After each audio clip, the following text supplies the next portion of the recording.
Eu vos dou este novo mandamento.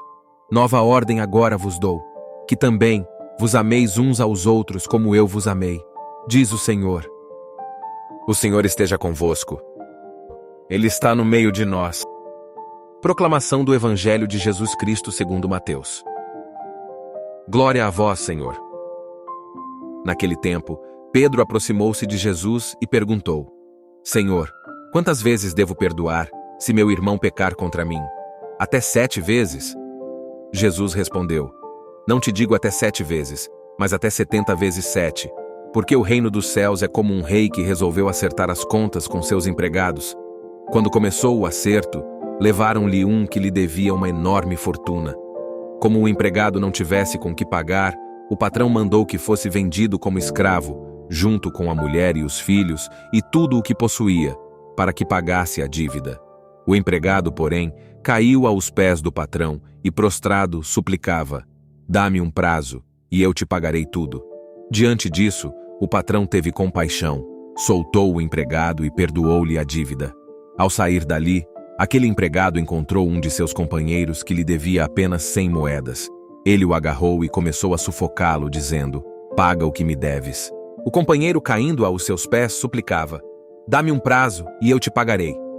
Mas o empregado não quis saber disso. Saiu e mandou jogá-lo na prisão, até que pagasse o que devia. Vendo o que havia acontecido, os outros empregados ficaram muito tristes, procuraram o patrão e lhe contaram tudo. Então o patrão mandou chamá-lo e lhe disse: Empregado perverso, eu te perdoei toda a tua dívida, porque tu me suplicaste. Não devias tu também ter compaixão do teu companheiro, como eu tive compaixão de ti? O patrão indignou-se e mandou entregar aquele empregado aos torturadores, até que pagasse toda a sua dívida. É assim que o meu Pai que está nos céus fará convosco, se cada um não perdoar de coração ao seu irmão. Palavra da salvação. Glória a vós, Senhor.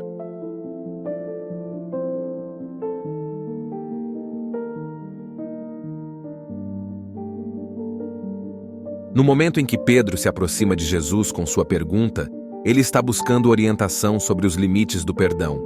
Ao mencionar até 7 vezes, Pedro acredita que está sendo generoso, provavelmente considerando que perdoar alguém por 7 vezes já é um ato de grande compaixão. No entanto, a resposta de Jesus, 70 vezes 7, é uma resposta surpreendente e simbólica. Em vez de estabelecer um limite definido, Jesus está destacando a necessidade de um perdão infinito. Ele quer que entendamos que o perdão não deve ser limitado por números, mas sim ser uma atitude constante em nossas vidas. A parábola do rei e seu empregado devedor é uma ilustração poderosa. O empregado deve uma enorme fortuna ao rei, uma dívida impossível de ser paga. Quando ele implora por misericórdia, o rei é tocado pela súplica e perdoa completamente a dívida. Este ato representa o perdão abundante e inesperado que Deus oferece a todos nós, apesar de nossos pecados. No entanto, o empregado perdoado não segue o exemplo do rei. Ele encontra um colega que lhe deve uma quantia insignificante em comparação e se recusa a mostrar compaixão. Em vez disso, ele age com dureza, resultando na prisão de seu colega. Isso nos lembra que, apesar de recebermos o perdão divino, às vezes falhamos em estender a mesma graça aos outros. A reação dos outros empregados, que ficaram tristes e relataram a situação ao rei, destaca a importância de testemunharmos nossas ações aos olhos de Deus e dos outros. O rei, indignado com a falta de compaixão do empregado perdoado, ordena que ele seja entregue aos torturadores até que pague toda a sua dívida, mostrando as graves consequências da falta de perdão. A passagem conclui com Jesus enfatizando que, da mesma forma que o rei agiu, nosso Pai Celestial nos tratará se não perdoarmos de coração nossos irmãos.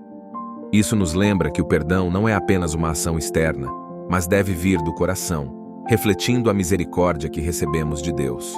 Portanto, essa passagem nos convida a refletir sobre a natureza do perdão, a generosidade da graça divina e a importância de perdoar de coração, estendendo a compaixão aos outros, assim como Deus faz conosco.